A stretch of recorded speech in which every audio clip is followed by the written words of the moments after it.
bendiga. Dios le bendiga a todos. Dios le bendiga.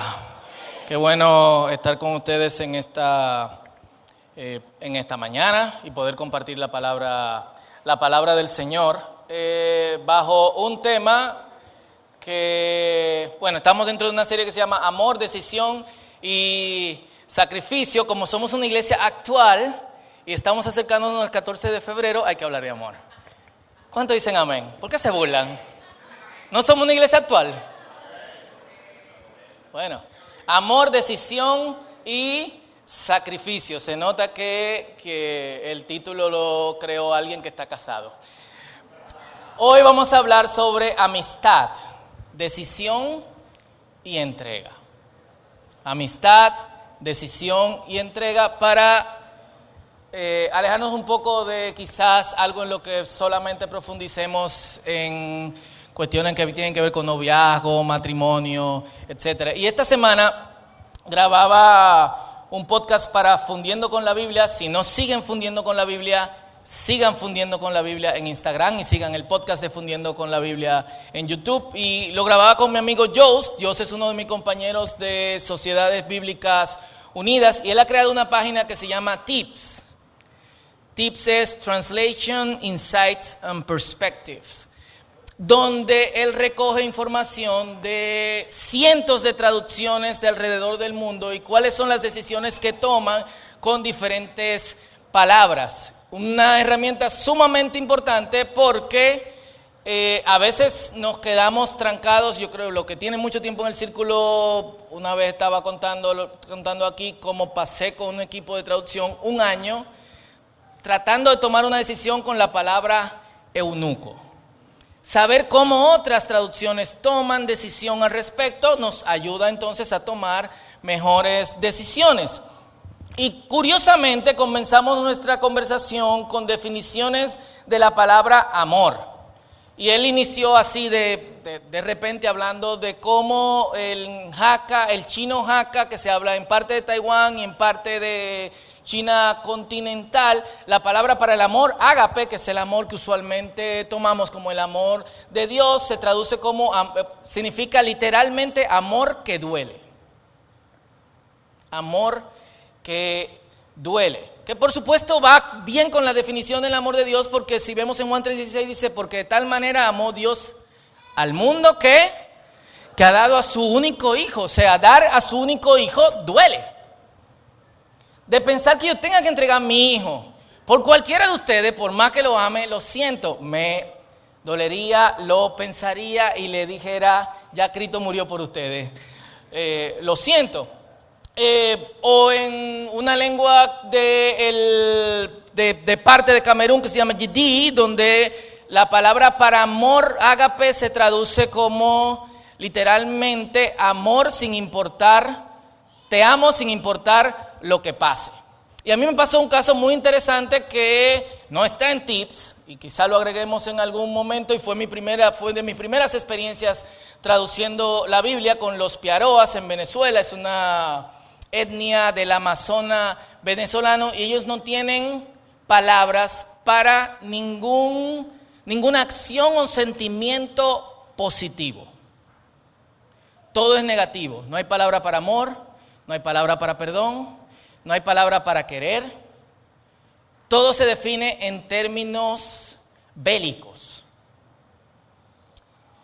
Así que la única palabra para amor que ellos tenían era, bueno, en relación a cómo yo me siento hacia los demás, pero no hacia ti. Por ejemplo, si yo digo, yo amo a Noelia, que es mi esposa, es yo odio a todo el mundo, pero no a Noelia.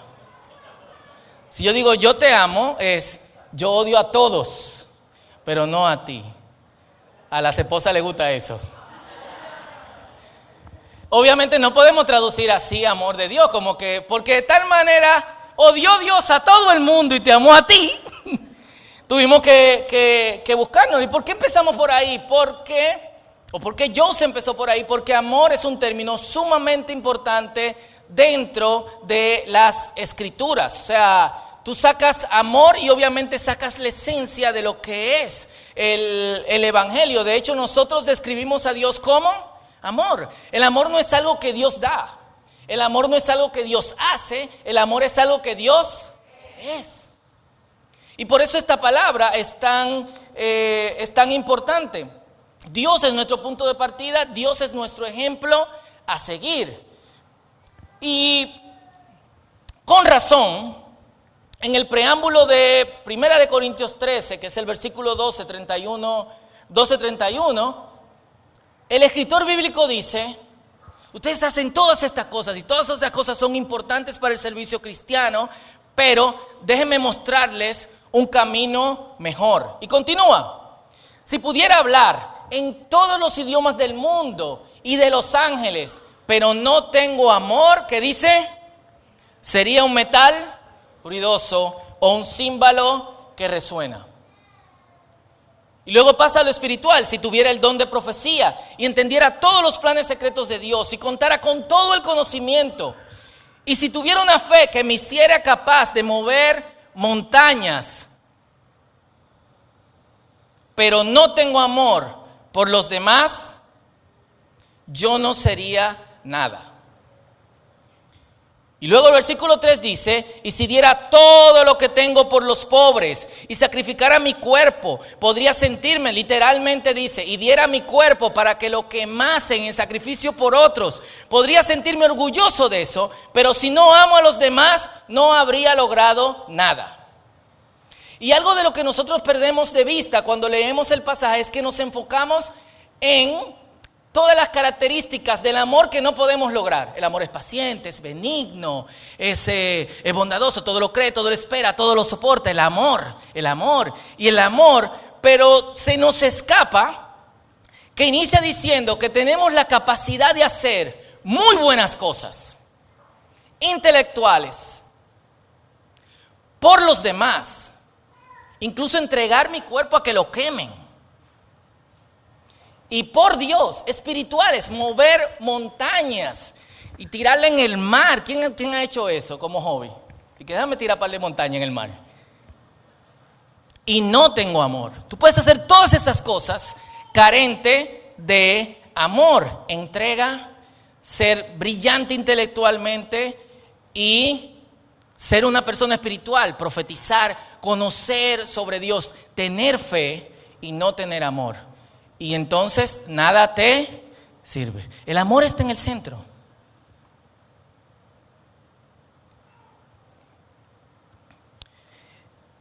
Es por eso que el énfasis no está ni en la intención, présteme atención, ni en la intención, ni en la calidad de mis acciones, sino de dónde surgen. ¿Cuál es la fuente del donde salen? Lo repito y mediten en esto después de comida. El centro no está, el énfasis no está ni en mi intención, ni con la calidad con que yo haga esas cosas. Porque las hacen muy bien. O sea, nosotros no hemos visto a nadie que tire una montaña en el mar, que tenga esa fe. ¿Qué pensaríamos de una persona que tiene esa fe, que tiene una conexión muy profunda con Dios? ¿Sí o no? Pero no tiene amor. Puedes tener una supuesta profunda conexión con Dios y no tener amor. Y una de esas cosas que se hace carentes de amor es ser iglesia. Obviamente en dos direcciones. Hay una falsa concepción de ser iglesia. Yo conversaba con JJ esto el otro día porque seguimos acentuándolo en el manual de nuevos miembros, en la sesión de lavado de cerebro que hacemos de gente que viene de otra iglesia. Y los primeros 2 capítulos es: soy la iglesia. Pero se sigue subiendo aquí gente diciendo: bienvenido a la iglesia. Qué bueno que estamos en la iglesia. Y tú nunca vienes a la iglesia. Hay una falsa concepción de ser la iglesia, y vamos a abundar en eso más adelante. Y hay una falsa concepción de amor. Nuestra concepción de amor está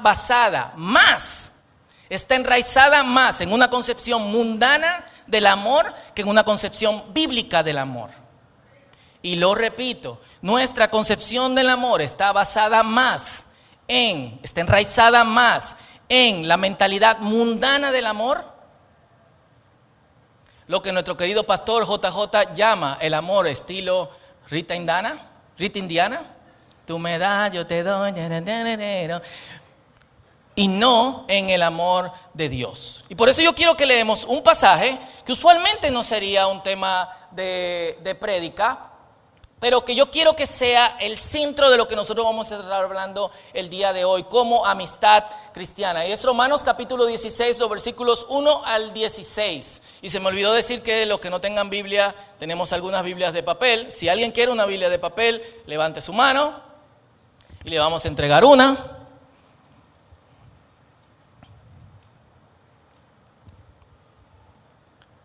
Muy bien, ¿quién más? Estas Biblias son prestadas, pero si usted no tiene Biblia y necesita una Biblia, una buena idea para leer la Biblia sin distraerse es tener una Biblia vintage. Entonces, pídala y se los dará. Gracias. En Reina Valera para que se entienda mejor. Romanos 16, 1 al 16. Y vamos porque se me está acabando el tiempo. Dice así, en el nombre del Padre, del Hijo y del Espíritu Santo. Estos versículos son parte de la despedida de Romanos. Es una carta. Y al final de la carta saluda a un montón de gente. Por eso mucha gente la brinca, como las genealogías. Y dice, le encomiendo a nuestra hermana Febe, quien es diaconisa de la iglesia en quien crea. Recíbanla en el Señor como digna de honra en el pueblo de Dios. Ayúdenla en todo lo que necesita, porque ella ha sido de ayuda para muchos, especialmente para mí. Den mis saludos a Priscila y Aquila, mis colaboradores en el ministerio de Cristo Jesús. De hecho, ellos una vez arriesgaron la vida por mí. Yo les estoy agradecido, igual que todas las iglesias de los gentiles. Den también mis saludos a la iglesia que se reúne en el hogar de ellos. Saluden a mi querido amigo Epeneto. Él fue, este es un pasaje especial para aquellos que están buscando nombre para hijos. Epeneto. Él fue el primero de toda la provincia de Asia que se convirtió en seguidor de Cristo. Denle mis saludos a María, quien ha trabajado tanto por ustedes. Saluden a Andrónico y a Junia, judíos como yo, mis parientes, quienes estuvieron en la cárcel conmigo. Ellos son muy respetados entre los apóstoles y se hicieron seguidores de Cristo antes que yo. Salude a Amplias, mi querido amigo en el Señor. Saludos a Urbano, nuestro colaborador en Cristo, y mi querido amigo Estaquis. Saluden a Apeles, un buen hombre aprobado por Cristo. Y den mis saludos a los creyentes de la familia de Aristóbulo. ¿Se imaginan su hijo con Aristóbulo? Aristóbulo, ven acá. Saluden a Herodión, judío como yo. Saluden a los de la familia de Narciso, que son del Señor. Den mis saludos a Trifena y Trifosa, obreras del Señor, y a la amada Pérsida, quien ha trabajado tanto para el Señor. Saluden a Rufo, a quien el Señor eligió para hacer lo suyo, y también a su querida madre, quien ha sido como una madre para mí. Den mis saludos a Asíncrito, Flegonte, Hermas, Patrobas, Hermes, y a los hermanos que se reúnen con ellos. Saluden también a Filólogo, Julia, Nereo y su hermana, y a Olimpas y todos los creyentes que se reúnen con ellos. Salúdense unos a otros con un beso santo. Todas las iglesias de Cristo les envían saludos. Este pasaje es sumamente interesante. En cuestiones de disputas denominacionales, es crítico porque al menos hay 10 mujeres que son líderes en las iglesias. Y obviamente ustedes saben que hay personas que tienen posición de que las mujeres no deben ser líderes. Aquí hay 10. Y solamente es de la iglesia en Romanos. Peor aún para los que obviamente tienen esta posición sobre las mujeres. En el versículo 7, Pablo saluda a Andrónico y a Junias, que son sus primos. De hecho, Junia es prima de Pablo. Andrónico es el esposo de Junia. Junia era apóstol. Así que se han escrito todo tipo de materiales y disputas sobre no era mujer, era hombre, porque las mujeres no pueden ser apóstoles. Era una mujer. Resuelve usted con su posición doctrinal, porque eso es lo que la Biblia dice.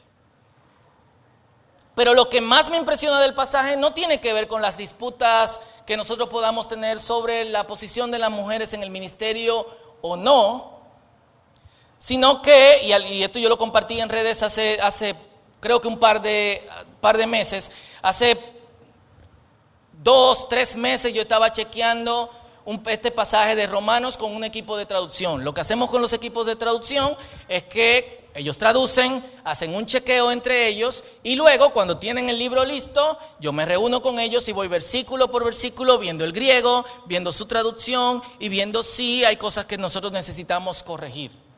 Y al leer el pasaje, al cual honestamente yo no le había prestado tanta atención fuera de las cuestiones controversiales que tienen que ver con las mujeres, me conmoví. ¿Por qué me conmoví? Porque me puse en la posición de Pablo y pensé, si Noelia y yo, y Benjamín y Daniela, nos vamos del país y por alguna razón le escribo un email a alguien del círculo o mando mis saludos al círculo a través de JJ o de cualquiera de los líderes o cualquiera que se pare aquí a darle un saludo a los hermanos, ¿saludaría a mis hermanos como gente que trabajaron y lucharon en el evangelio conmigo o no?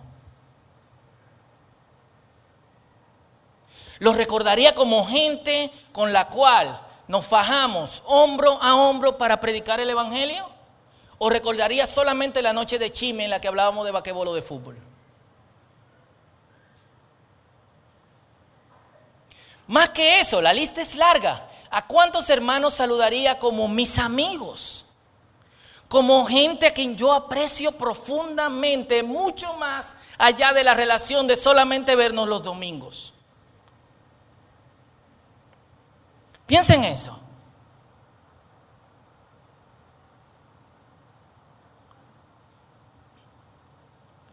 Porque esta lista no representa solamente gente random o al azar que tienen alguna conexión con Pablo, representan gente que tienen una conexión profunda con él. O sea, recordemos el pasaje, Aquila y Priscila dice que incluso pusieron su vida por Pablo, se sacrificaron al punto de la muerte.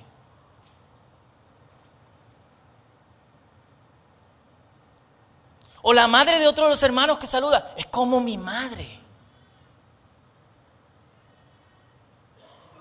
Y piensa o mira alrededor, ¿cuántos hermanos recordarías con ese afecto de amistad íntima y no solamente de una hermandad floja?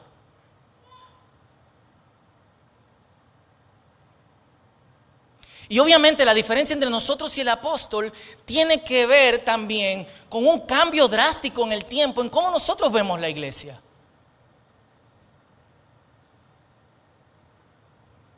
No voy a profundizar en esa parte, pero es solamente un lugar en el que nosotros consumimos algo, consumimos prédica, consumimos una música, consumimos... Yo siempre me acuerdo de mi vecino, una vecina que teníamos en el primer apartamento que nos mudamos, ¿cómo se llamaba la doña? No me acuerdo el nombre de la doña, pero yo recuerdo que la doña iba los miércoles a Elín porque le gustaba la adoración. Los jueves iba a misa porque le gustaba que el padre fulanito hacía la homilía. Los sábados iba al grupo de jóvenes de otra congregación porque le gustaba la adoración. Y los domingos iba a otra congregación católica porque el padre ahí era muy chistoso. Y yo, ¿y dónde ustedes se congregan? Nosotros no hacemos relaciones significativas porque no nos importa hacer relaciones significativas. Esa es la verdad. Lo estoy diciendo con mucho amor, hermano, para que no baje ahí después y me digan, dime, Fausto, que echaste un boche hoy. Pero fuera de mi conmovimiento, la iglesia, la lista representa lo que la iglesia es. Porque la iglesia nunca ha sido definida bíblicamente. ¿Ustedes quieren ser bíblicos? La iglesia nunca ha sido definida en términos individualistas. La iglesia siempre ha sido definida como una comunidad con estas características, unidad. Y no vamos a entrar en esos pasajes, lo pueden buscar después. Tener una misma mente y propósito. Tenemos una misma mente y propósito. Amarnos. Hay cuestión más relativa que amarse. Dije relativa, no relevante. Relativa. Y ser amigos. De hecho, uno de los pasajes más profundos en Juan es que Jesús dice: ya yo no les llamo amigos, ya no les llamo a ustedes discípulos, los llamo amigos. Porque realmente han pasado un espacio íntimo conmigo. Y se nos define como cuerpo por esa razón. La iglesia no es un colectivo.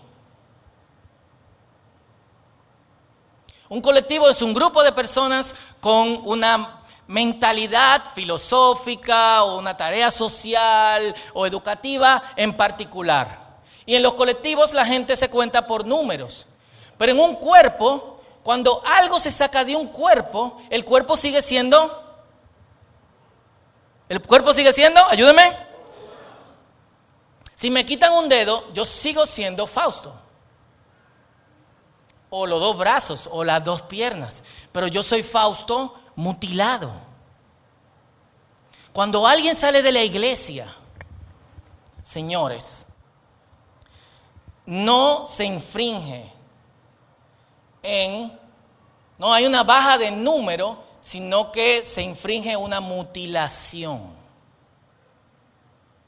Esa es la realidad, porque somos un cuerpo del cual, ¿quién es la cabeza? Esa es la realidad. Por eso deberíamos cuestionarnos que gente desaparezca y no le demos una llamada. Y esa no es responsabilidad del pastor. Porque cuando yo me corto un dedo, todo mi cuerpo duele. Especialmente si somos hombres. Noelia se quema en la cocina y sale y sigue cocinando. Y friega con los pies. Yo me quemé, me voy a acotar. Todo. Y Cristo es hombre, entonces vaya. Los que me conocen saben que uno de mis autores favoritos, quizá mi autor favorito, es C.S. Lewis. Lo tengo harto con la cita de C.S. Lewis en la prédica, pero bueno, paz. Eso es lo que yo comparto con mi hijo Benjamín. No es su autor favorito, es su segundo autor favorito. Su primer autor favorito es Tolkien, le canta El Señor de los Anillos. Y hace un par de años yo estaba en una estancia de investigación en la Universidad de Cambridge, en Inglaterra, y alguien random nos invitó a Oxford. Después le hago el cuento, pero fue una persona que me tiró por Twitter y me dijo: hey, ¿quieres venir a Oxford y duerme en mi casa? Toda tu familia. Nosotros que vimos Dexter pensamos: asesino en serie. Pero bueno, la pasamos súper bien. Y en Oxford, Lewis no solo vivió, sino que también enseñó. Visitamos la casa de Lewis, nos pasamos un tiempo ahí. Visitamos la casa donde vivía Tolkien. Y uno de los puntos obligatorios para visitar mientras estás en Oxford, si eres fan de Lewis o de Tolkien, es este pub que se llama The Eagle and Child.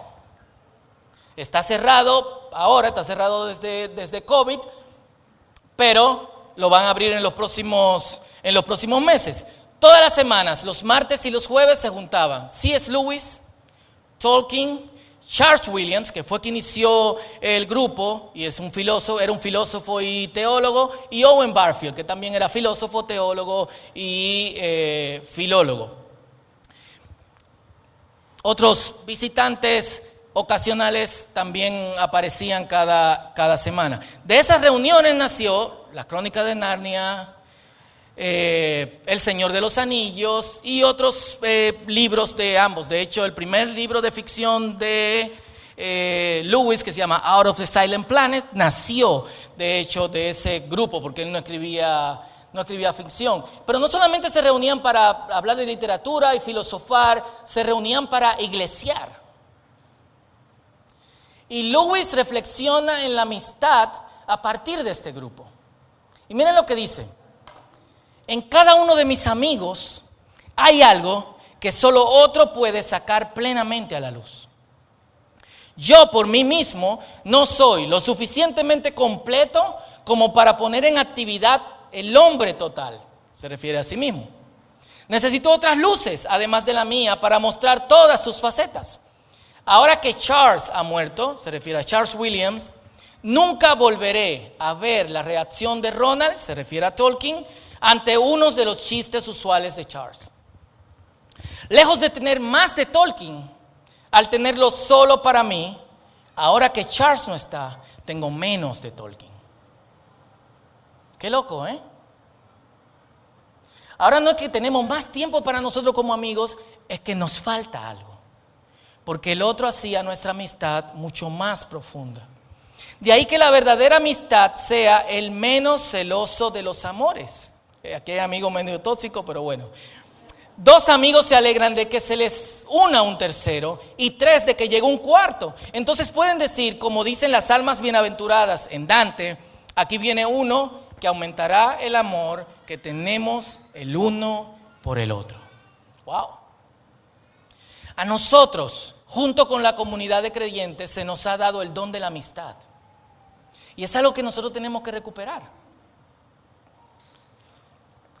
Jesús dice, ustedes no me eligieron, yo los elegí a ustedes.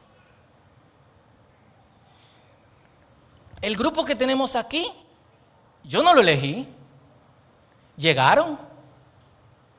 Yo siempre lo digo, en la iglesia hay gente con la que ninguno de nosotros nos juntaríamos allá afuera si se nos diera a elegir. Pero Dios nos la pone aquí para limarte, para que crezcas, para que tengas amigos. Que los une otra cosa mucho más profunda que las cosas banales.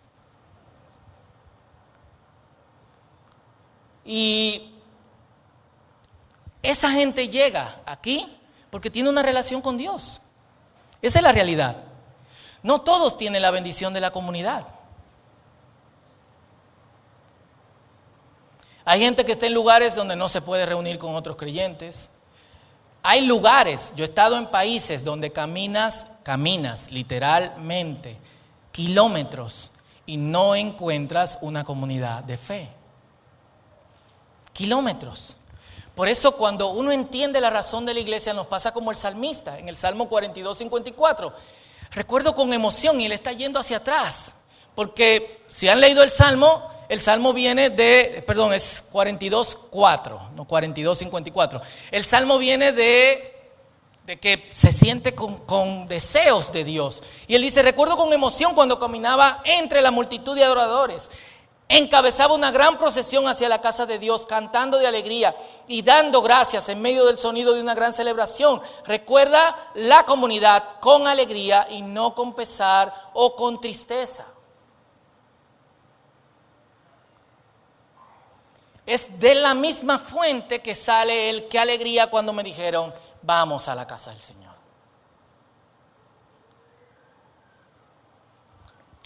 Por eso Bonhoeffer critica la actitud mezquina con la que algunas veces nosotros vemos la iglesia. Y es dura su palabra. Dice, debemos dar gracias a Dios diariamente por la comunidad cristiana a la que pertenecemos. Aunque no tenga nada que ofrecernos, aunque sea pecadora y de fe vacilante, ¿qué importa? Pero si no hacemos más que quejarnos ante Dios por ser todo tan miserable, tan mezquino, tan poco conforme con lo que habíamos esperado, estamos impidiendo que Dios haga crecer nuestra comunidad, según la medida y riqueza que nos ha dado Jesucristo. La amistad debe ser un punto central en ser iglesia. Aquí hay un problema. De todos los amores, la amistad es uno de los que necesita correspondencia. Tú puedes estar enamorado solo. Todos se han enamorado solo aquí. De una jevita del colegio, de un jevo de la universidad, de un actor de Hollywood. Wow. Y han llorado, han escuchado bachata de Anthony Santos, canciones de Amalgue, canciones de Alejandro Sanz. ¿Solo? A veces alguien le ha dicho, pero dile, hable con ella. Y usted sigue ahí, te dejaré una ilusión, envuelta en una promesa de eterna pasión. Pero tú no puedes hacer cocote con un amigo porque ya es otra cosa. Solamente hay amistad cuando hay correspondencia. Y solamente podemos ser amigos como iglesia si entendemos la centralidad que esto tiene. Pero hay dos problemas principales que veo. Aparte de esto, vivimos en una época en donde los verdaderos amigos escasean y donde el individualismo es la norma. Incluso en comunidades de creyentes. Volvamos a Romanos 16. Hagamos la pregunta nuevamente. ¿A cuántas personas de esta comunidad le escribirías constantemente si vas lejos? ¿A cuántas contarías como compañeros ministeriales? ¿En serio? Existe un problema aún mayor que yo he dividido en dos partes. Y creo que estos son los problemas mayores que tenemos para poder conectarnos como amigos dentro de una comunidad de creyentes. Primero, relativización de lo que Dios nos dice y manda. Relativización de lo que Dios nos dice y manda. Y repítalo en su mente porque me gustaría que lo recuerde. Y dos, la desaparición de la santidad como elemento importante en la vida del creyente. La desaparición de la santidad como elemento importante en la vida del creyente. Todos hemos sido llamados a ser santos. Pero todos creemos que es imposible ser santo. O yo creo que es posible ser santo. Muchos creen que es imposible ser santo. ¿Sí, Cristian? Voy ahí ahora, lo voy a explicar ahora. Gracias. Una de las razones por las que tenemos que hablar continuamente del púlpito de los mismos temas es porque encuentra una resistencia continua. Cuando hablamos de amor y de amistad, hay gente aquí, no me lo reveló ni carne ni sangre, que está pensando, yo no puedo ser amigo de todo el mundo. ¿Y cómo yo voy a ser amigo de fulanito? ¿Y cómo yo voy a darle mi amistad a alguien que yo ni siquiera conozco? Uno no puede amar a todo el mundo. Y se nos olvida un asunto. Cuando Dios nos manda algo, no es para relativizarlo. ¿Qué significa relativizar? Yo puedo amar a la iglesia, pero ¿quién es la iglesia? ¿Quiénes de los que están aquí son verdaderamente la iglesia? Mira, fulanito, falta pila. Entonces, ¿él no puede ser mi amigo? O mira aquel. O sea, todavía Dios está trabajando con él. ¿Cómo yo puedo amarlo? Todo lo ponemos relativo. Y se nos olvida algo importante, señores, que es duro, que es fuerte. Dios no nos está pidiendo un favor, Dios nos está mandando. Dios no te dice, oye, trabaja para que ame a los demás. Y estos son los pasos para amar a las otras personas. ¿Qué te dice? Ámense los unos a los otros, ya. Y los mandatos no se relativizan, sino que exploramos cómo vivirlos. Yo puse este ejemplo hace años y lo voy a volver a poner ahora. Si yo mando a mi hijo a que me traiga un vaso de agua, ¿qué tiene que hacer? Ir a la nevera y traerme un vaso de agua. No, ir a la nevera y decir, ¿en qué tipo de vaso papá quiere que yo le lleve el agua? ¿Un vaso de plástico, un vaso transparente, un vaso de vidrio? Pero si el vaso de vidrio no es transparente, mi papá querrá agua en ese vaso transparente. ¿Quiere agua con gas o quiere agua sin gas? ¿Quiere que le eche un sobrecito de jugo o quiere que le eche limón? Eso es relativizar. Y nosotros con el amor, con el perdón, con el amar a los enemigos, usualmente hacemos lo mismo. Pero Dios no está mandando a que le traigamos agua, olvídese del vaso. Entonces, nosotros, la pregunta no es ¿bajo qué condiciones yo amo? Sino que si Dios me mandó a amar y a ser amigos de este grupo de hermanos, que Dios los bendiga a todos, ¿cuáles barreras yo debo romper para llegar a la expectativa que Dios tiene de mí? Porque lo que Dios me manda, yo lo tengo que hacer. Entonces, ¿cómo yo me preparo para amar? No es cómo el otro cambia. Yo no tengo poder sobre el otro y con lo que el otro vaya a hacer, pero sí yo tengo razón y poder sobre mí con la ayuda del Espíritu Santo. ¿Cuántos dicen amén? Entonces, ¿cuáles barreras debo romper? ¿Qué heridas yo debo sanar para poder amar? No quiero bregar con esas heridas.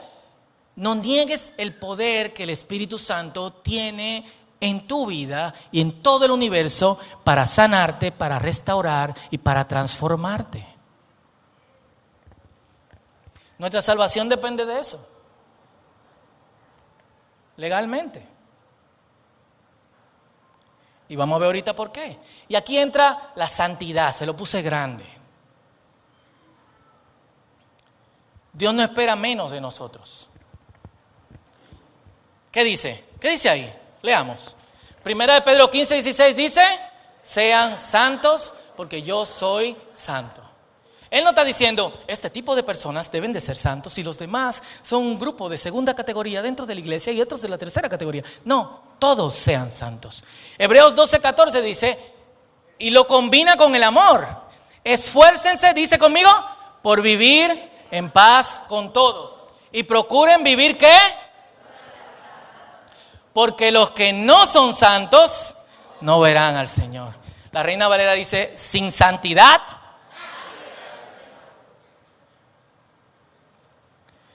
Entonces, ¿cuál es tu excusa para no ser santo? Usualmente vemos la santidad como un asunto de calidad moral. La santidad no tiene nada que ver con eso. La santidad no significa que la persona no peca. Ustedes saben que yo no creo que una persona que acepta al Señor es pecador. Pero yo sí creo que la gente peca. Ser pecador es ser un pecador profesional. Es una persona que se levanta y dice, hoy voy a pecar y me voy a llevar el mundo por delante. ¿Quién se levanta así? Levante la mano. Entonces usted no es un pecador. Ahora uno peca. Puede caer en tentación. Bueno, no caer, tirarse a la tentación. O puede fallar. La santidad significa que yo estoy apartado para Dios. Que las cosas que la hago con una calidad, la calidad de una persona que sirve a Dios. Y eso es absolutamente todo. Incluye mi matrimonio, incluye mi paternidad, incluye ser iglesia, incluye la amistad. En santidad, apartados para Dios, le servimos y le obedecemos en lo que nos pide, que amemos. Ese amor no surge de la nada, tiene una raíz. Esa raíz es Dios me ama.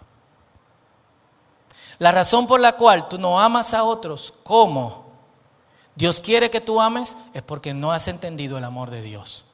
Lo siento, esa es la verdad. No lo digo yo, lo dice la Biblia. La Biblia dice, lo tengo aquí, 1 de Juan 4:7, el que no ama no conoce a Dios.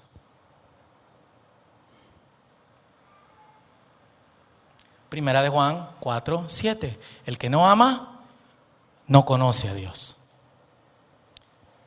Solo entender cómo Dios me ama, me ayuda a entender que Él puede amar a otros. Porque yo me conozco. Yo perdono mis faltas a otros y a mí mismo.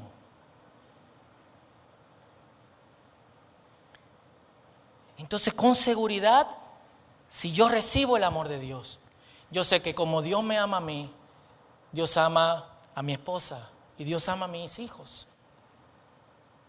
Y me alegro en que lo hace. Y Dios ama al que cuida la puerta en el residencial donde yo vivo.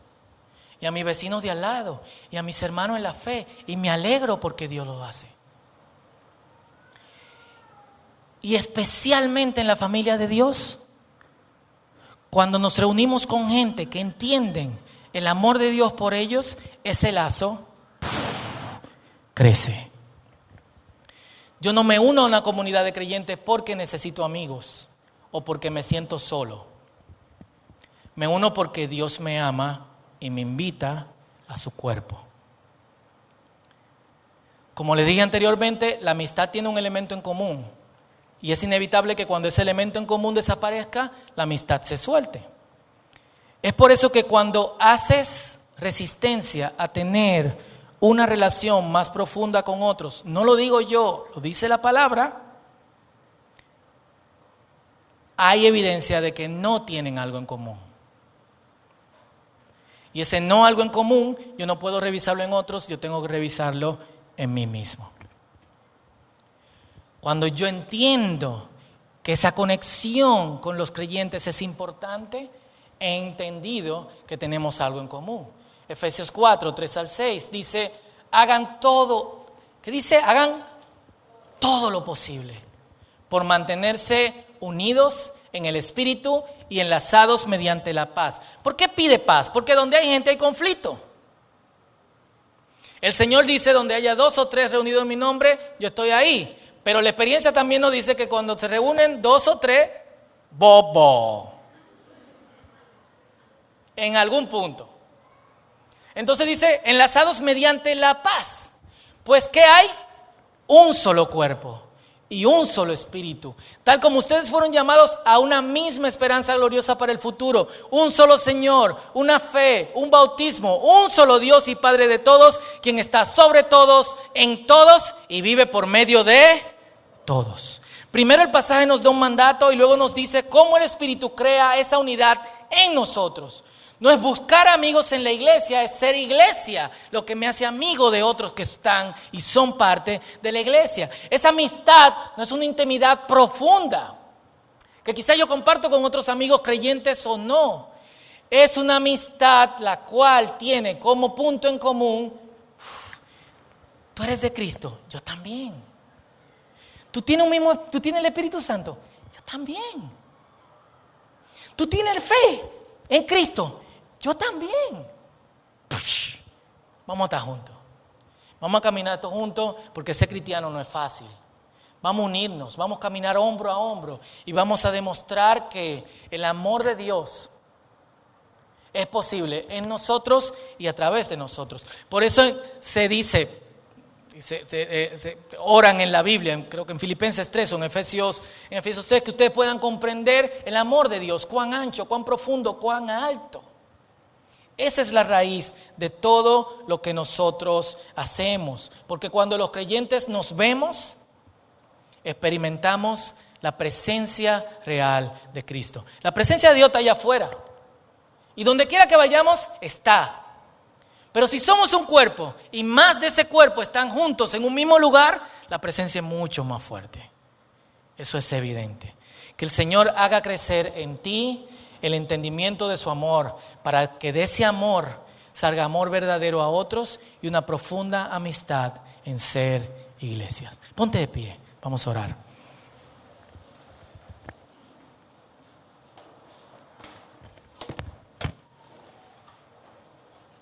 Y creo que antes de orar nos toca reflexionar. Y lo que te voy a pedir en esta reflexión, en este momento de reflexión antes de la oración es: evita relativizar. Evita preguntar, ¿quiénes de aquí pueden ser mis amigos? ¿Quién es digno?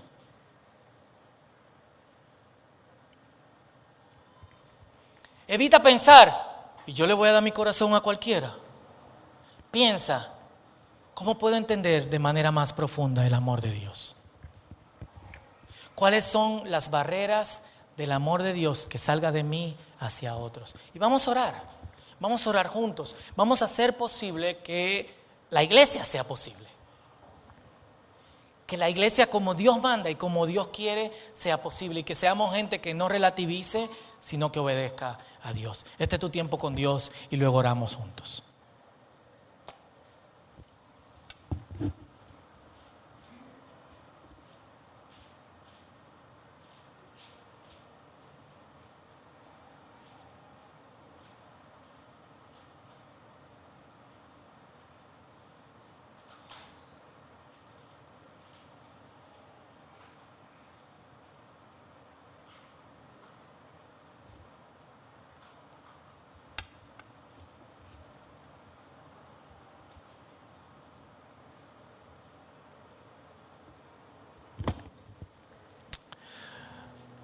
Señor, tu palabra dice que quien no ama no te conoce. Y queremos empezar pidiéndote perdón. Porque en muchas ocasiones nosotros hemos actuado lejos de tu amor. Perdónanos, Señor. Ten misericordia de nosotros. Y aprovechamos para agradecerte. Porque, como dice tu palabra en Lamentaciones, por tu bondad no hemos sido consumidos. A pesar de que no te hemos obedecido, de que hemos tendido más hacia la individualidad que a la comunidad, hacia el alejamiento en vez del amor, hacia el compañerismo en vez de la amistad. Tú has tenido misericordia de nosotros. ¿Cuánto dan gracias a Dios?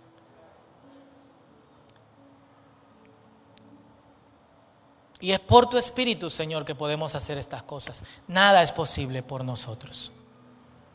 Ayúdanos a no relativizar tu palabra, a amarte, que es igual a obedecerte, y experimentar tu amor profundo, como dice tu palabra. Que sintamos un amor tan profundo, el uno por el otro, que tengamos identidad de cuerpo, Señor. Que no veamos simplemente que cuando alguien se separa como si se fuera un miembro de un grupo de personas, un número, sino como que perdemos un órgano de este cuerpo. Que nos duela, pero en el dolor que acompaña a tu espíritu, para acompañar a esta persona a unirse nuevamente. Sana también nuestras heridas, Señor. El mundo, sus formas de amar, nuestra interacción con otros, ha creado grietas en nuestro ser interior y nuestro corazón. Sánanos, Señor. Creemos en ti, creemos que tú lo puedes hacer.